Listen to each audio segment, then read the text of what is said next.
Why do we tune to 440 Hz from all the sound that there is? Why do we pick 12? And where do things like do, re, mi come from? Millions and millions of little particles giving you a little sort of particle tickle vibration. So you're feeling the world through sound. Here's a scary physics A-level equation.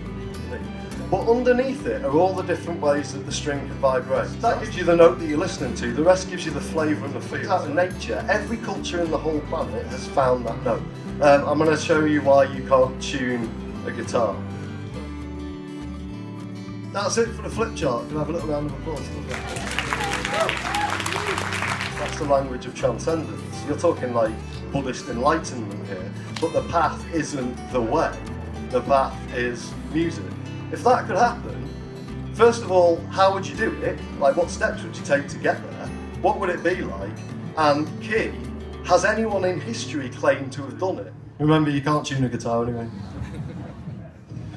She said, let's try to make some sense. Try to keep our head above water, above the rise and fall. The ripples. Am I going too slow? Am I speaking too northern? Do you like my waistcoat? I think it's shrunk in the wash.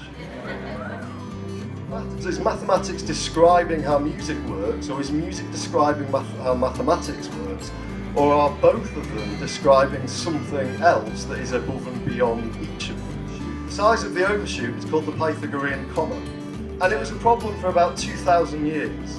So they tried lots of different ways of trying to make the scales work, and they pretty much failed. And what we have now is the fudge when people gave up trying to fix the scale.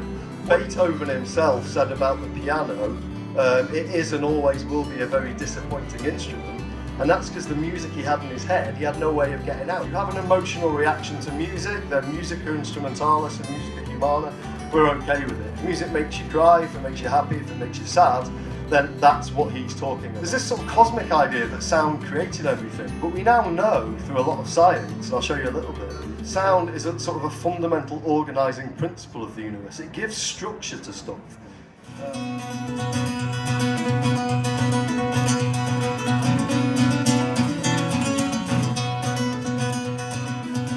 What Pythagoras and all these other people were getting at was it's not music that we're talking about. Music is something we experience and feel, but it's the idea that it's suggestive of something that's much bigger and sort of broader.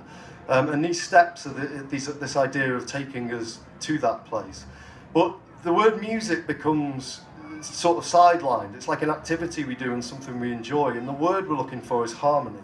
And it's sort of like harmony with a capital H, like a sort of platonic ideal of harmony. Why are things happening just so and because? Why do galaxies form the way they do? Why does the DNA, why does everything happen? Why the hell are we here?